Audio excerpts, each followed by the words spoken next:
ॐ भूर्भुवः स्वः तत्सवितुर्वरेण्यं भर्गो देवस्य धीमहि धियो यो नः प्रचोदयात्। ॐ शान्ति शान्ति शान्तिः। नमस्कार मेरे प्यारे दोस्तों, my dear friends. In this video, I am going to describe Anandmaya Kosha, bliss sheath. The next personality layer, the bliss sheath, is taken up for discussion from the following verse. Verse number 207. Anand Pratibim Chumbit Virti Mojris Bhata. शादा आनंद में प्रियादि गुण कह स्वेष्ठा थला भोदय पुण्य श्यानु भवे विभाति कीर्ति नाम आनंद रूप स्वयं सर्वोदनंति यत्र साधु तनु ब्रह्मांत्रम प्रियतनम बिना.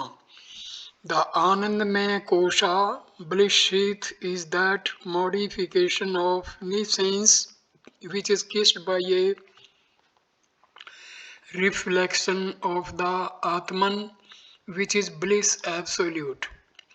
Pleasure, etc., are its attributes, and it springs into expression when an object agreeable to it presents itself. The fortunate feel it spontaneously when the fruits of their good actions manifest. Every being without the least effort derives great joy from it. Now the Anandmaya Kosha is being described. Anandmaya Kosha is also a vritti, a mental disturbance. Vritti means thought. Even during deep sleep, there are thought waves. The prana, the mind, and the intellect are annihilated or transcended. During actual moments of samadhi, there are no physiological functions in the physical body. Clinically, one is supposed to be dead. Sri Aurobindo's and Swami Paramahansa Yogananda's bodies were kept for some days after their Mahasamadhi with the expectation that they would come back. When the body starts rotting, it is disposed of. When one is in samadhi, it is God's and nature's job to protect it. If one's karma with the body is not finished, it will be protected and preserved by nature for one's future use. Samadhi is a state wherein all thought waves have totally stopped. Deep sleep is not samadhi. During deep sleep, there are yet subtle vrittis in the intellect. These vrittis can be said to be bliss thoughts, ananda vritti. Happiness experienced in a man's bosom is inversely proportional to the amount of agitation in his mind. Ordinarily, we are used to the endless stress and strain in our daily life. That moment in our life when our agitations are comparatively less is a relatively happy moment. So, the happiest moment is that in which there are but negligible agitations in our bosom. These small thought waves are said to be bliss thoughts. At these moments, the bliss of infinitude is tasted a little. Sankara, in his poetic exuberance, says, the ripples of thought waves arising out of tamas in our mind kiss the reflection of the bliss of infinitude. This is the characteristics of the Anandamaya Kosha. From the non-apprehension of reality, soft ripples of thoughts arise in the mind, and when these ripples are kissed by meaning, illumined by the light of divine bliss, it is called Anandmaya Kosha. Even during our waking state, we sometimes experience this bliss seat. Depending upon our relationship with the object of our liking, we feel different degrees of happiness. They are Priya, Moda, and Parmoda. Priya, Moda, and Pramoda are different degrees of happiness experienced when we come in different degrees of contact with the objects of our liking. When we are near an object of pleasure or contemplating upon it, we feel happy. A lover sitting in his home and thinking of his beloved feels happy. Though the beloved is far away, to think of the beloved is happiness. In English, we may call this pleasurable emotion felt in the bosom as pleasure, Priya. When the beloved, the object of our liking, is in front of us, the pleasure is intensified, and that intensified pleasure is called moda. In English, let us call it joy.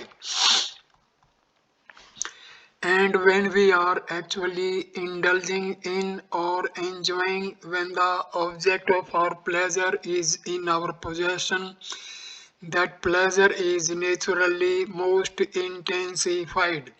This maximum intensity of joy is called parmoda. Again in English, let us call it ecstasy. The happiness that is illumined by the light of supreme bliss is of the nature of pleasure, joy, and ecstasy, Priya, Moda, and Parmoda. At such moments, we are in the Anandmaya Kosha. These joys can be experienced in relation to an object of pleasure when we consider that the pleasure is in the object. This is possible only when we are ignorant of Brahma, the reality, that is when we are in avidya. At times in our life we feel happy without any reason. This is due to the noble vasanas created in us due to our past meritorious actions.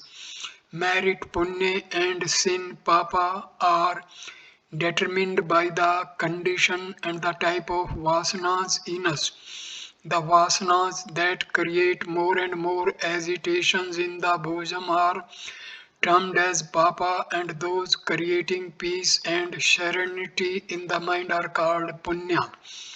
When there are more and more such noble vasanas in an individual, the condition of his mind will become more and more serene.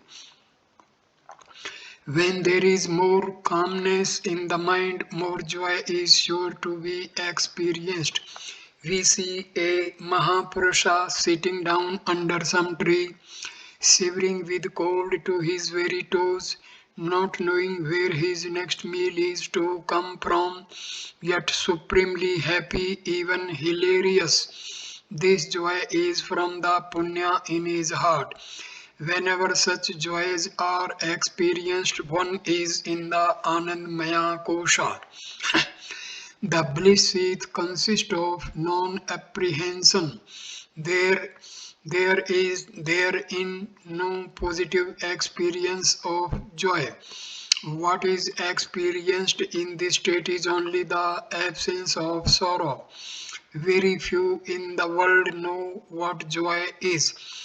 All that we know is either sorrow or a slight absence of it, either pain or the absence of it.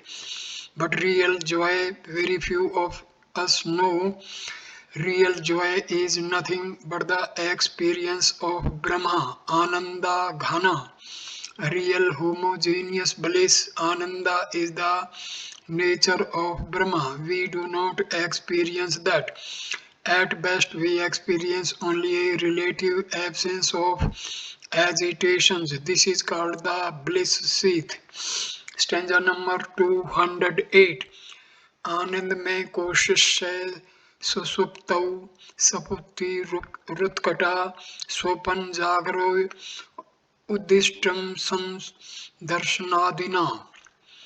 The Anandmaya Kosa is fully manifest in the deep sleep state, while in the dream and waking states it is only partially manifest depending upon the sight of pleasing objects, etc.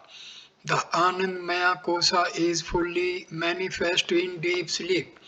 When we are in dreamless deep sleep, we are in the bliss seat. Our experience in deep sleep is I do not know. I know nothing is our only experience in deep sleep. None of the things that one generally experiences as objects, emotions, and thoughts are there. So, absence of things and utter ignorance are the nature of this seat. This is called the non-apprehension condition, avidya. Sleep is a state wherein we neither apprehend the objects nor reality. It is a state of sheer non-apprehension. In deep sleep, this Anandmaya Kosa is fully manifest. In the dream and waking conditions, it manifests only a little whenever one perceives things that are pleasant. At the body, mind, and intellect levels, whenever we are in an environment which is conducive to our vasanas, our mental agitations are temporarily quietened. At such moments, we experience a flicker of joy, but this is only a slight expression of the Anandmaya Kosha. This joy depends upon the objects and the circumstances around us. It is called Vishay Ananda, sense pleasure. The joy that we get from sense pleasures is but a drip drop from the ocean of infinite bliss. Stanza number 209. नैवाय मानंदम्ये प्रात्मा सोपाधिकत्वा प्रकृति विकारात् कार्य तव हेतु सुकृत क्रियाया विकार संघात समाहितत्वात्. Nor can the Anandmaya Kosa be the Supreme Self because it has attributes which are ever changing. It is a modification of Prakriti, is created as the result of good actions of the past, and it lies embedded in the other seeds which are in themselves all modifications. Even this Anandmaya Kosa cannot be the Atman for the following reasons. A. Since it has conditionings, so upadhika tvad.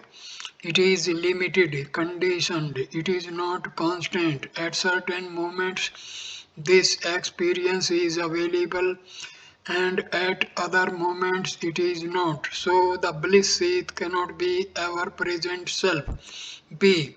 Since it is a modification of nature, prakriter vikrat, it is a subtle expression of matter, the grosser being the desire, the grossest the action.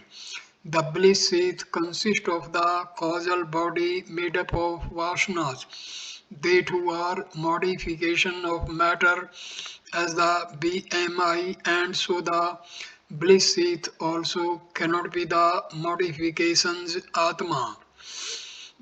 modificationless Atma. C. It manifests as a result of good and meritorious actions of the past, karyatva hitoh. Hence, it belongs to the realm of the effect, not of the cause. It causes the types of desires and actions, but itself is an effect caused by past actions. As an effect, it cannot be the supreme, which is the cause of all. D. This Anandmaya kosa is the assemblage of matter modifications, vikara samghata samhitadvad. Vasanas cannot but manifest under conductive circumstances. The tendencies express as thoughts. The vasanas can exist only in a medium of matter. So the Anandmaya kosa is always associated with the assemblage of matter.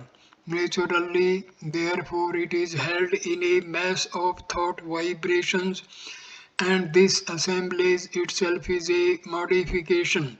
Hence, for the reasons given above, the bliss seat cannot be the Atma. The Atma ever is, never is not. It is immutable. It has an existence even without equipment. Stanza number 210.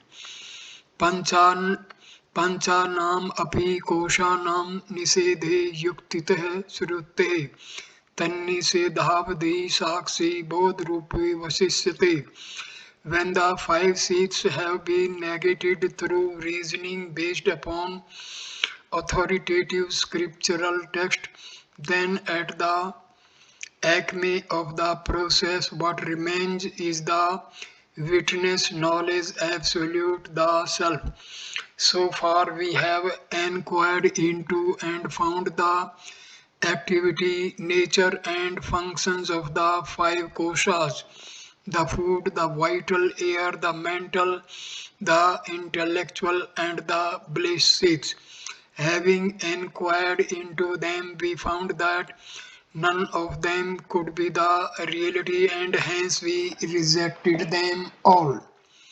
When all these seats are negated and when an individual crosses the five frontiers intellectually with right argument and full understanding, he reaches the culminating point of this negation. The destination reached by thus negating and finding that the five seats are hollow is the I, the negator. The remainder, the witness of this negation, is of the nature of pure consciousness. Atman, other than the five kosas. योऽयम् आत्मा स्वयं ज्योति पंचकोशे विलक्षण है, अवस्थात्रय साक्षी सन्निविकारो निरंजनः, सदानंद से विज्ञेय सौ आत्म तवेन विपिशिचता. Stanza number 211. This Atman is self-effulgent and distinct from the five seats.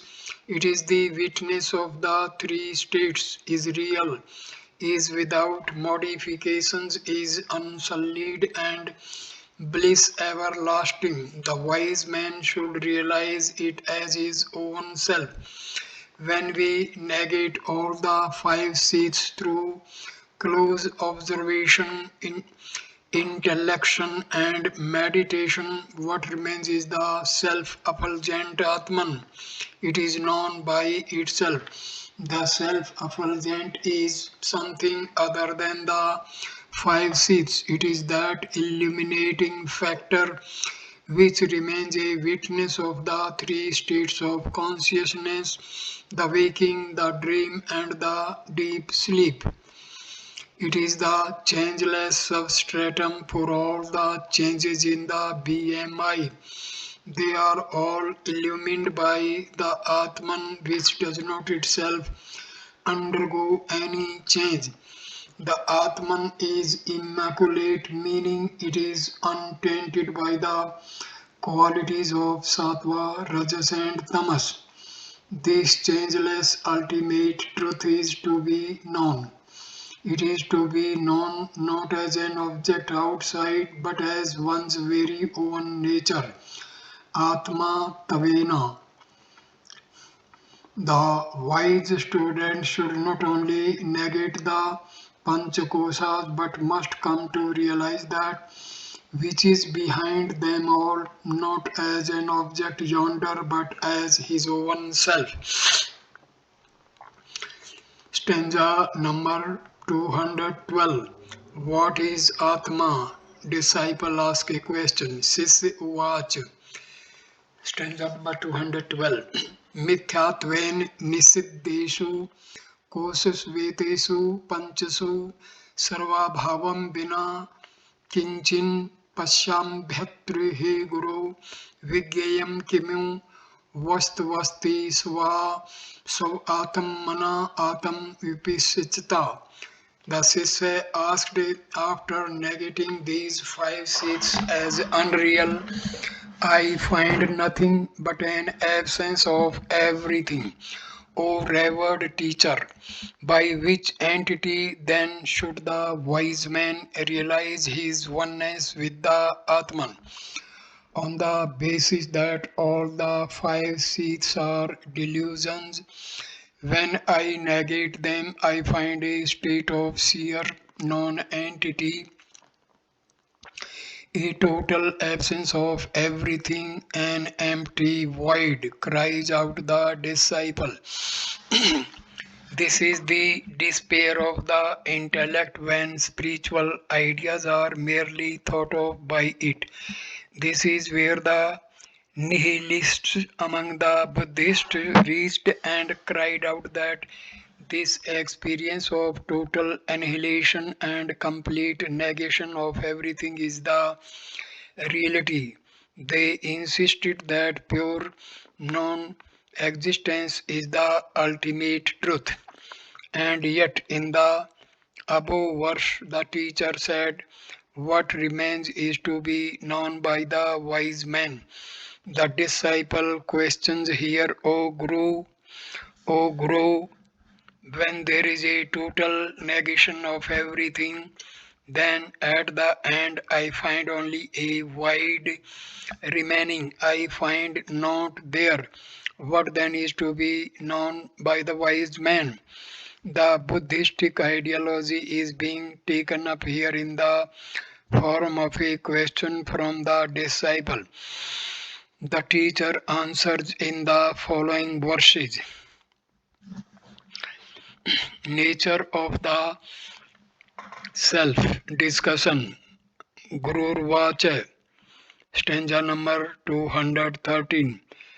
Satyam muktam tavya vidvaini punosi vicharane ahmadi vikaraste tadbhavo yam penu सर्वे ये नानुभूयन्ते ये स्वयं नानुभूयते तम आत्मानं वेदितारं विद्धि बुद्धया सुसूक्ष्मया. The Guru answered, rightly have you spoken, O learned one. You are indeed clever in your ability to discriminate. Through an extremely subtle intellect, realize the Atman, the knower, to be that by which all modifications, like the ego as well as their absence during deep sleep, are perceived, but which itself is not perceived. To those who have been following the arguments so far, and who have reflected sufficiently upon these ideas, one doubt can naturally come. When everything has been negated, then what is to be known? The Guru replies, encouragingly complimenting the Shishya on his intelligent and reasonable doubt. He says that behind the not is the knower knowing the nothingness. When the mind and its various modifications, the ego, etc., have been totally negated, That which would then remain is that by which all other things are experienced by the ego during its existence. When all the five kosas have been negated, what remains? Nothing. Right? But who is knowing that there is nothing? I. Who is this I? It is this I factor, the subject, which the teacher is trying to indicate, that by which you are able to experience the various emotions and thoughts of the mind and the intellect, but which by itself cannot be experienced, that is to be realized, that which you had never experienced while you were entertaining thoughts and feelings, but because of which you had all your experiences, that is, in fact, yourself who knew them all. This is to be experienced and known. Come to know that knower of everything, the principle of knowledge in whose presence all knowledges are rendered possible. How should I know that? Buddhaya, through intellectual discrimination. Can I know that with my intellect? Certainly emphasizes the teacher. How inquires the Shishya with an intellect made very subtle? So Suksumaya Buddhaya is the confident and precise reply. With the gross intellect we see gross things, grosser the intellect, grosser the vision. Our intellect at this moment is so gross, so full of sensuality that we no more see a woman going along. We only see lust moving on legs. When the mind is made a little subtle, you see beauty going a little more subtle and you see a living being. Make it as subtle as that of a philosopher and you will see divinity on the move. How do we make our intellect subtle? Subtle intellect means that intellect which is not running headlong to crash into sense objects, that intellect which is not functioning under the pressure of its vasanas, the intellect which is fully redeemed from their deadening pressures is a subtle intellect. Vasanas are removed through dedicated activity, niskama karma. With such a purified intellect, we will be able to recognize that divine factor which remains when the five kosas have been transcended. Stanza number 215.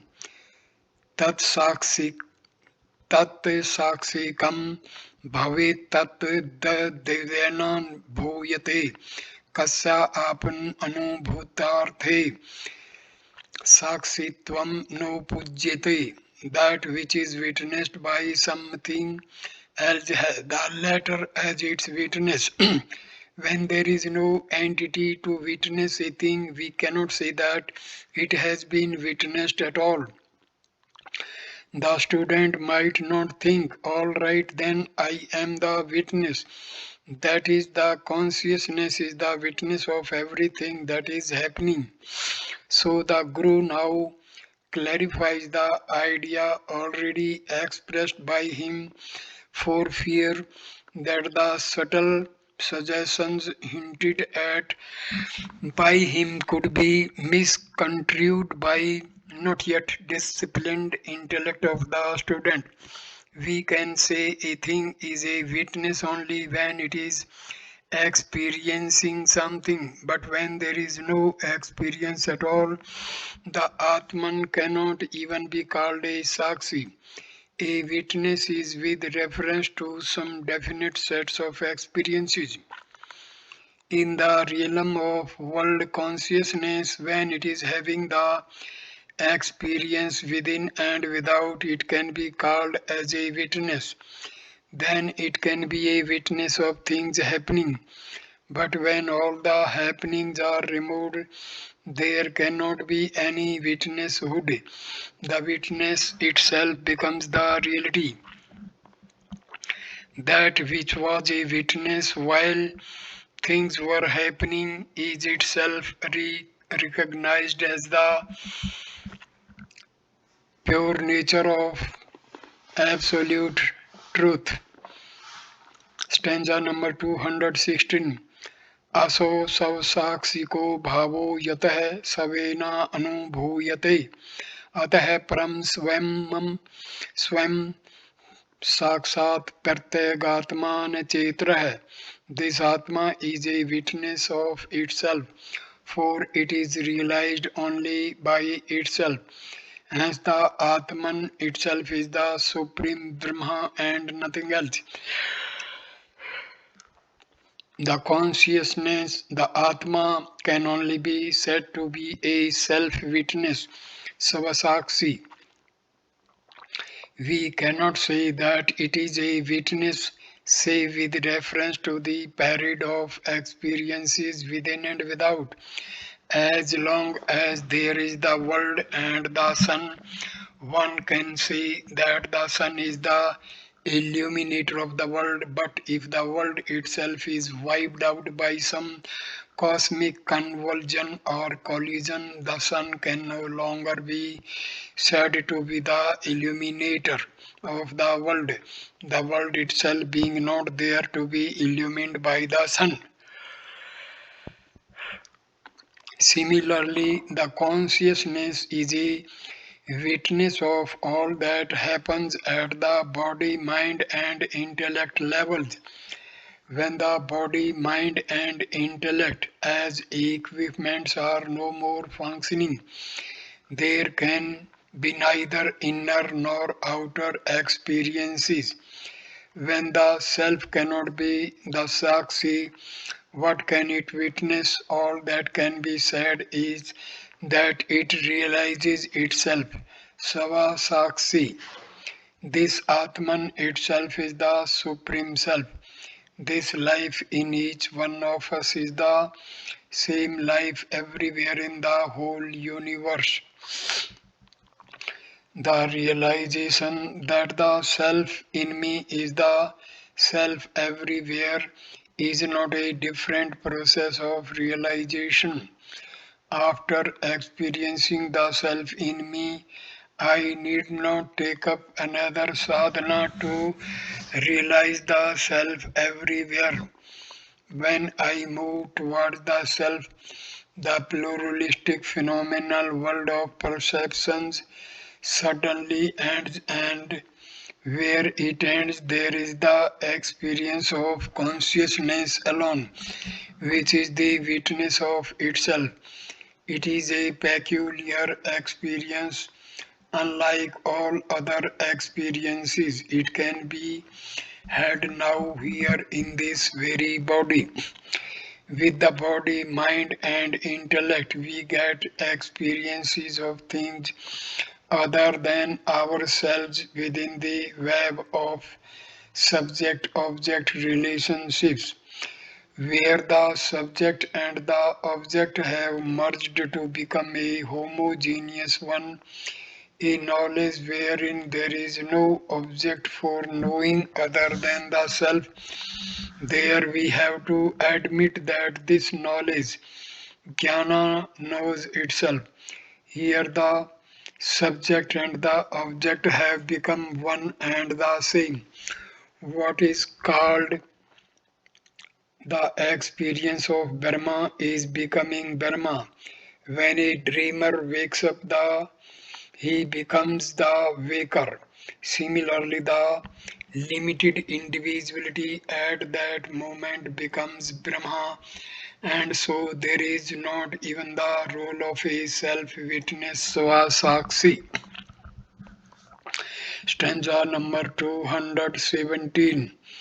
Jagrate swapane susuptiso safuttaram yoso samujjar bhate prate gruptaya sada Sadaham hamin yantah safuran kadha नानाकार विकार भागिन ईमान पश्यन हंदी मुखान नित्य आनंद चिदय आत्मना सफुरित तम विद्वी सौमेतम हृदि that which clearly manifests itself in the waking, dream, and deep sleep states, that which is perceived inwardly in various forms by the mind as a series of unknown impressions of the ego, which witnesses the ego, the intellect, etc., which are of different forms and modifications,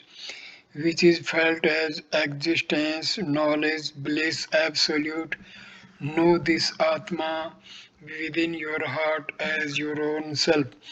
That is to be realized in one's own heart. The nature of that is being explained in this verse. The Atma is clearly manifest in the waking, dream, and deep sleep states. That one in whose presence all experiences at all times throughout life are taking place is the self in us, the consciousness which illumines the objects of the world in my waking state and the experiences within during my dream state, and also the absence of things during my deep sleep state is the self in me. This self which illumines the experiences in all three planes of consciousness is to be very clearly known and experienced. The subject illumines the objects outside. The subject can be recognized and inside in the deeper recesses of the personality as the ever expressing I, the individuality. The I ahem is the factor by whose grace our experiences within and without are made possible. The one reality illumining the various types of experiences at the various personality levels and ever expressing itself as I. Deep within is one's real nature, which is to be realized. The diverse forms and their modifications are cognized through the intellect as the individual's knowledge. We say, I know, I experience, etc. It is that consciousness which is experiencing through the intellect the various types of vicissitudes and their changes. When these differences of objects and their changes are transcended, this great reality can be cognized in itself in its pure nature as the self in all. When I start a sincere inquiry into this great reality, I am compelled by the very nature of the inquiry to withdraw from all my perceptions, emotions, and thoughts. What then remains is eternal, changeless bliss. This existence, knowledge, bliss, absolute, Sat, Chit, Ananda is to be realized in one's own heart. Stanza number 218. घटोत्गे बिम्बितं बिम्ब मालोक्यमूढो रविमेव मन्यते तथा चिदाभास उपाधिस्थं भ्रान्तेः मिथ्यैव जडोऽभिमन्यते. The fool, on seeing the reflection of the sun in the water in a jar, considers it to be the sun itself. So too the fool through delusion identifies himself with the reflection of the chit caught in the intellect and considers it to be the I, his own identity. Anyone who cries out, "The sun has fallen into a bucket of water on the veranda," is indeed a fool. Those who consider themselves fallen into the PFT are equally foolish. In both cases, it is only the reflection. The sun is reflected in the water, and consciousness plays upon the thoughts in the mind. This reflection of reality upon the thoughts is called Chitabhasha. It is the consciousness playing upon the thoughts and dancing to their rhythm, just as the reflected sun in the bucket dances when the waters are disturbed. I say, I am agitated, I am bad, I am good. What is this I? It is the Chitabhasha, the reflected consciousness. This is the PFT, the consciousness functioning through my BMI equipment. Once you understand that the sun is in the heavens, then let the sun in the bucket be broken into 1,000 pieces. You are not worried about the future existence of the sun. Only an insentient fool who considers the reflected sun to be the real one will worry about its safety when he actually sees the sun in the bucket shattered to 1,000 pieces. I was looking into a lake and admiring my charming form when suddenly my reflection broke into pieces. Will I be foolish enough to weep and die, saying I am broken? I understand that it is my reflection only. If I have not forgotten myself, I can watch the reflection and enjoy whenever the waters are repelled by the breeze and my reflection consequently gets corrugated. I shall laugh at the ugliness of my reflection and still remain unaffected.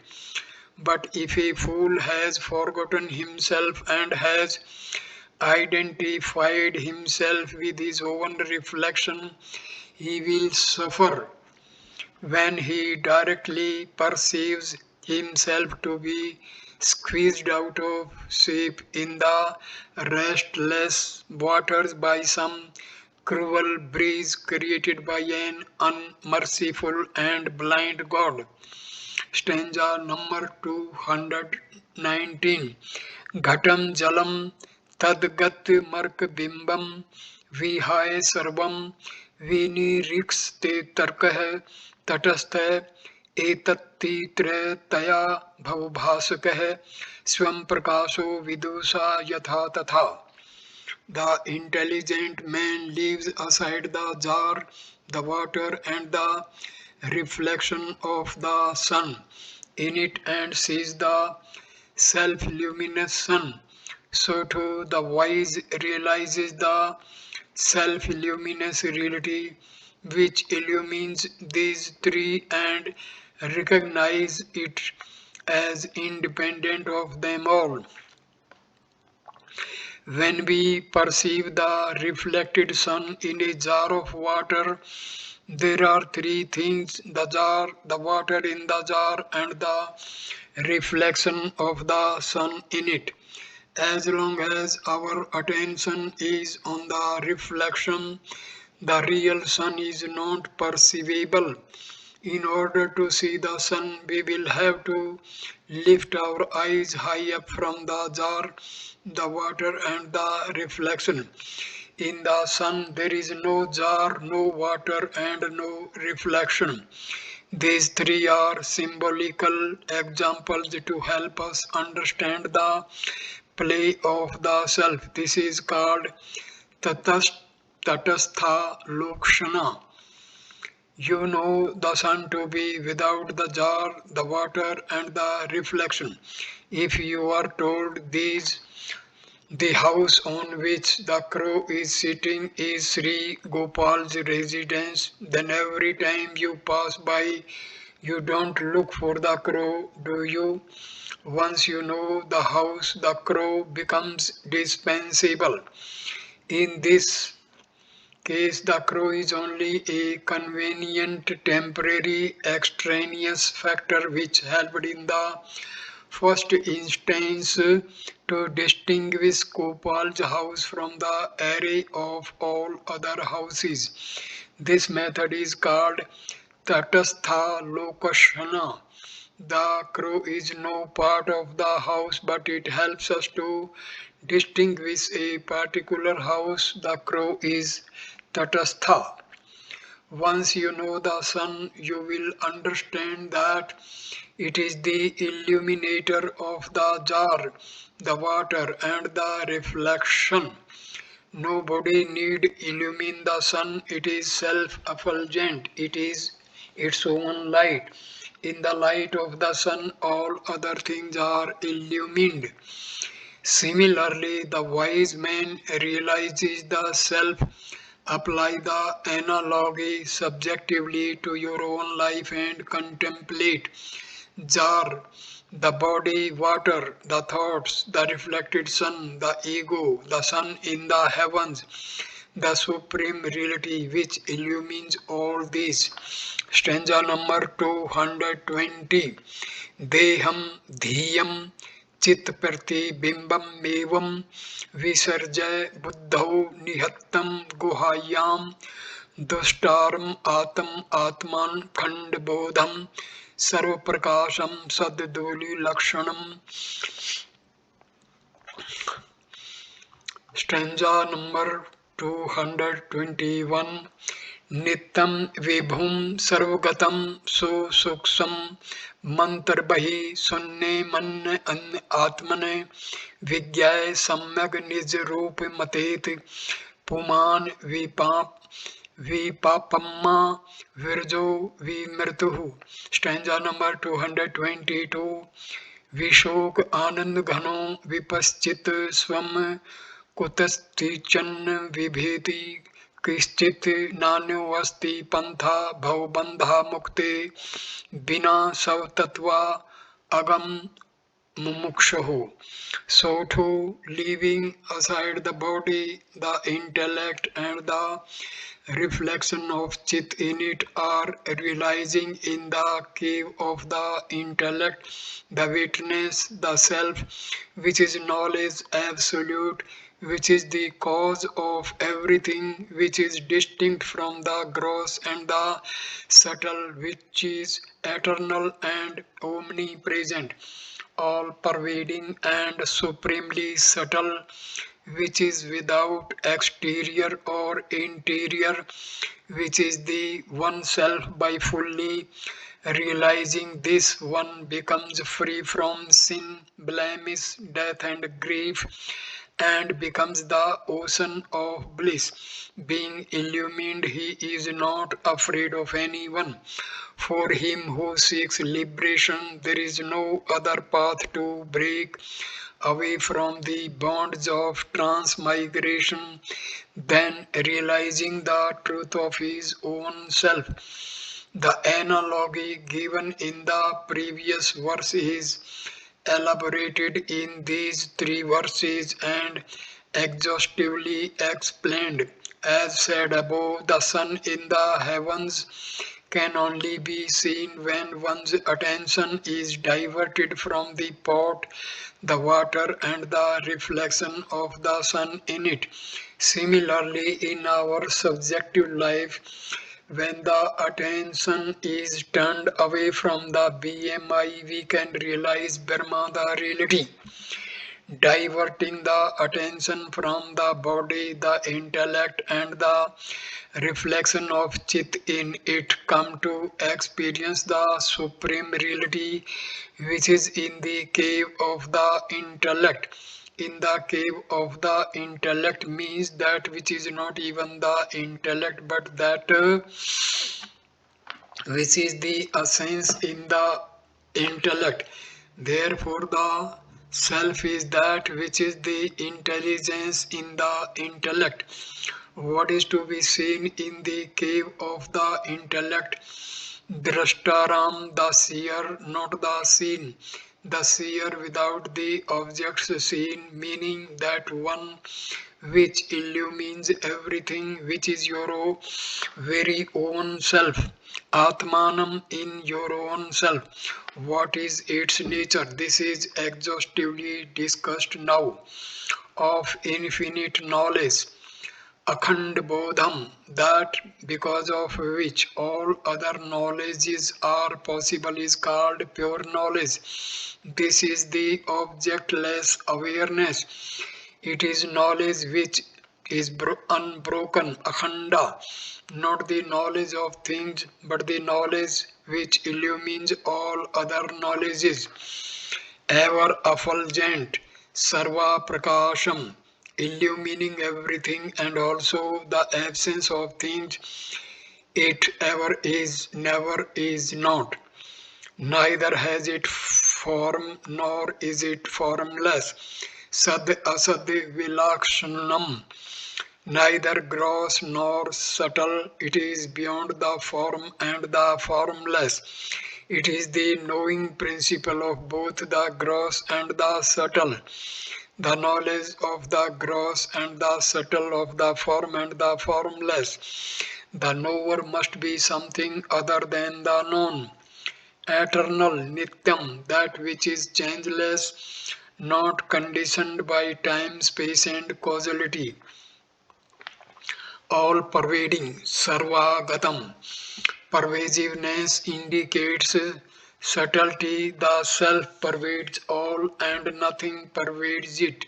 Hence the epithet following immediately.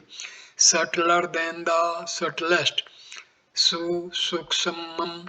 Subtlety is measured by pervasiveness, therefore the term means all pervading, devoid of division within and without. Antar Bahir Sunya. The Supreme Reality is all pervading and eternal and is one without a second. For such a divine truth, how can there be a within and a without?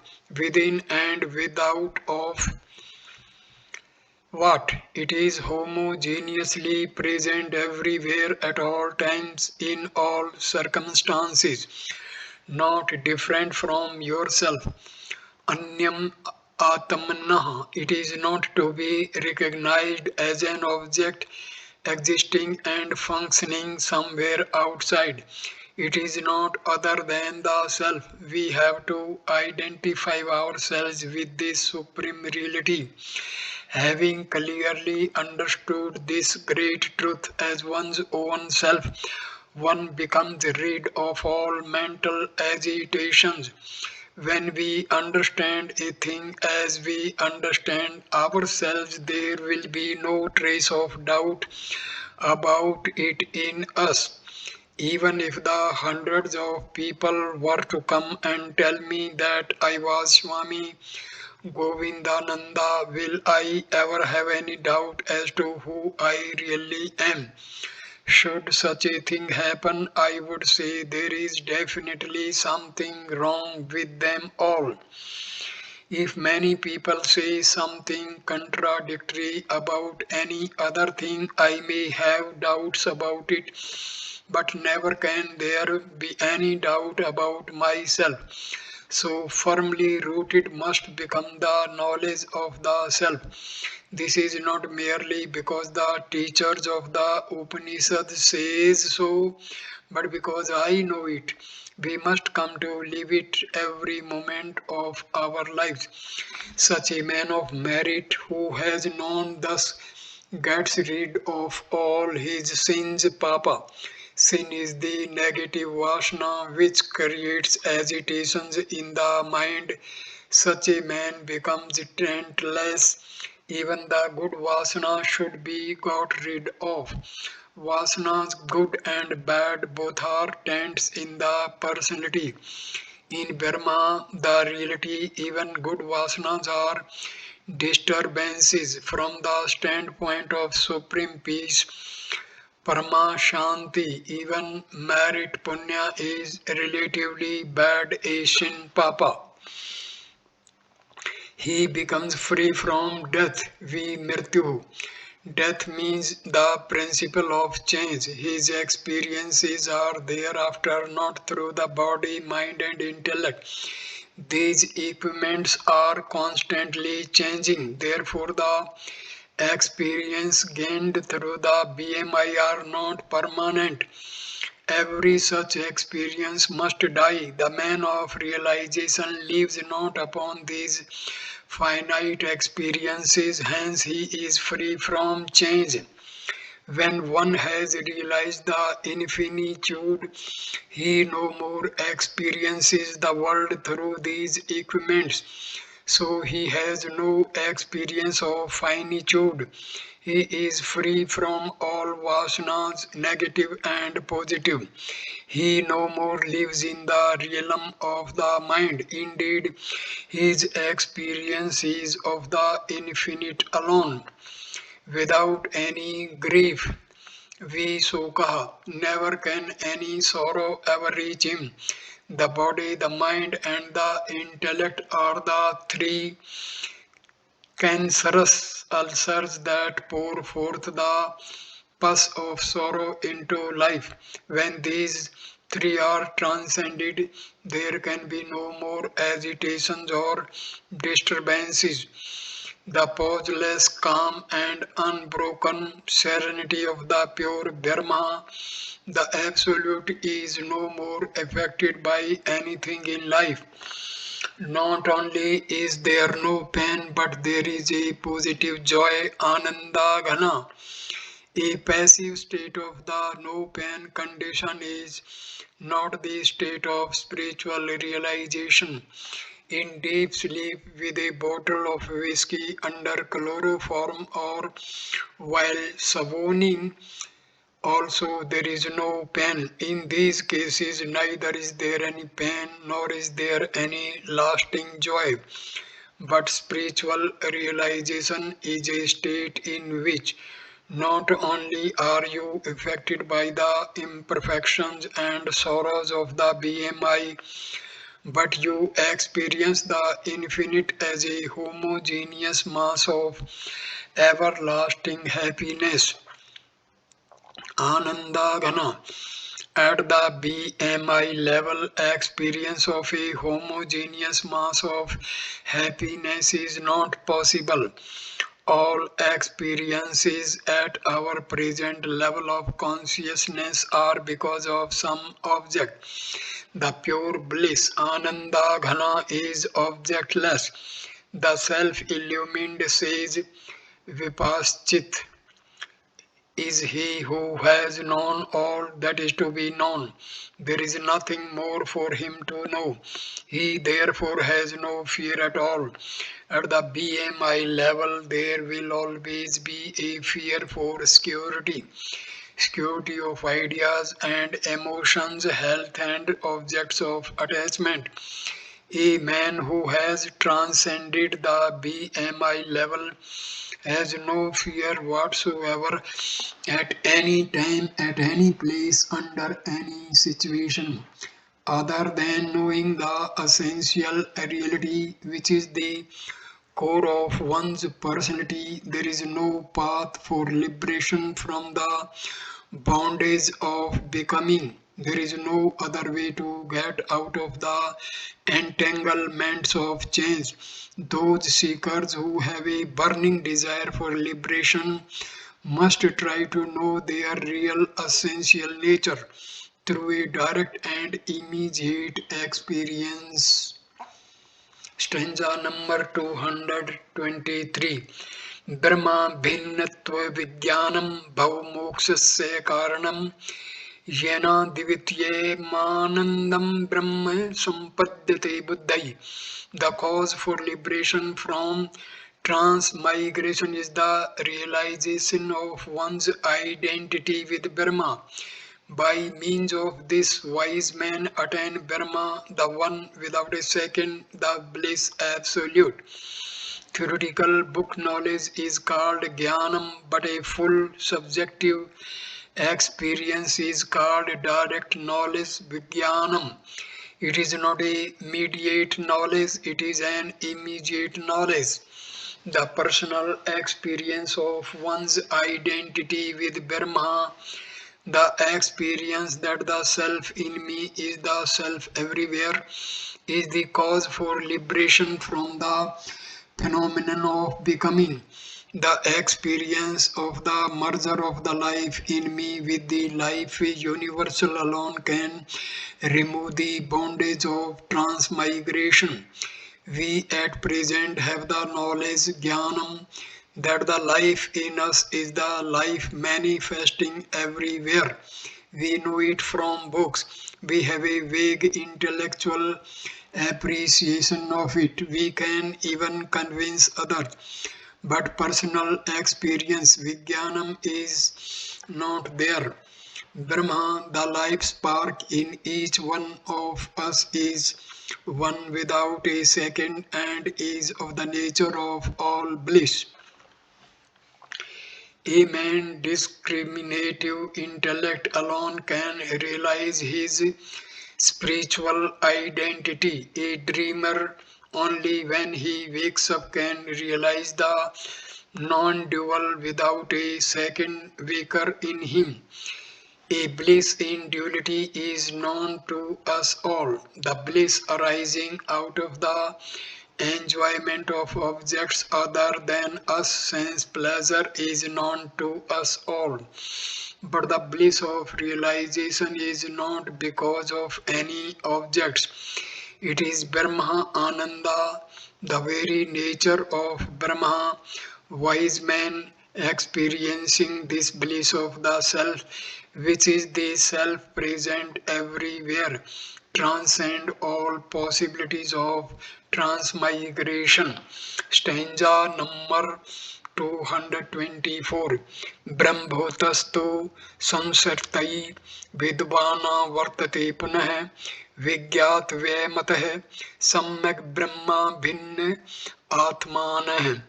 No more does one return to the world of transmigration after having become of the nature of Brahma. One must therefore strive to realize one's identity with Brahma.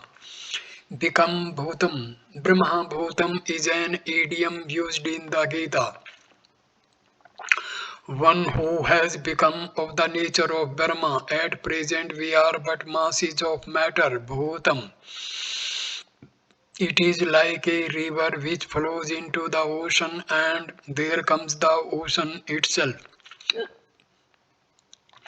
When an individual realizes his identity with Brahma, the Jivahood, Jiva Bhutam, becomes the Brahmahood, Brahma Bhutam. Such an individual never returns to this world of births and deaths.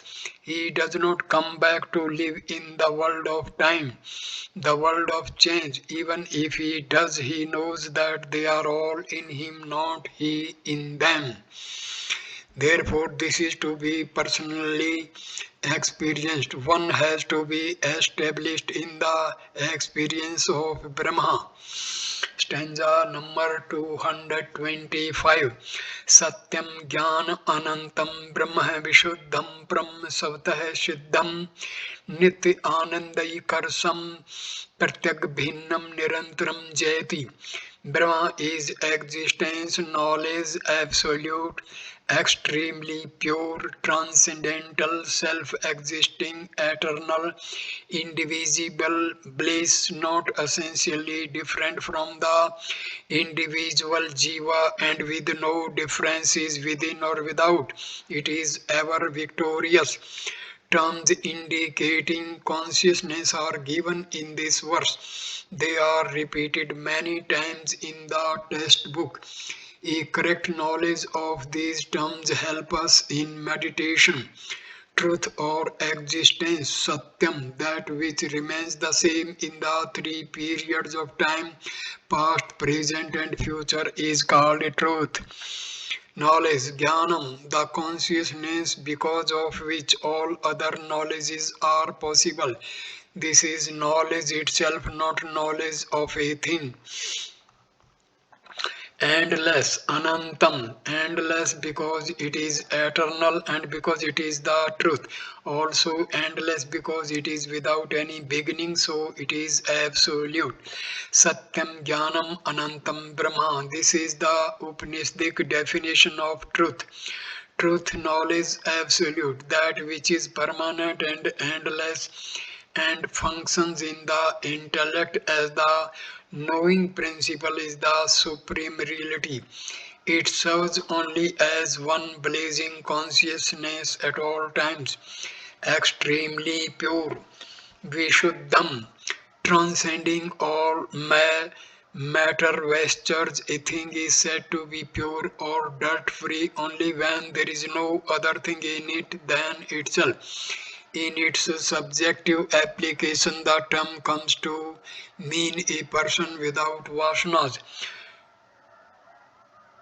transcendental, param, meaning it transcends the BMI. When the BMI is transcended, there is naturally no PFT and hence no OET also. What remains is pure infinite consciousness alone, the one without a second, self-existing, Savtaha Siddham. No instrument is necessary to know it. It is known by itself. It is self-effulgent, it being the knowledge in the light of which all other knowledges are possible. To know this knowledge, no other knowledge is necessary. The nature of Brahma is said to be the essence of bliss absolute. Nitya Anand Eka Rasa. If asked about the nature of Brahma, all that one can say is it is of the essence of bliss, not bliss. The essence of bliss transcends even bliss. The bliss joy arising out of sense contacts cannot be bliss unless the enjoyer is conscious of it. This bliss that we ordinarily experience in the midst of objects is not of one homogeneous nature. Ekarasa, it is of varying intensities. The bliss of Brahma is of one essence. It is one continuous experience of unbroken eternal bliss, not different from the individual soul. Pratyak Abhinam.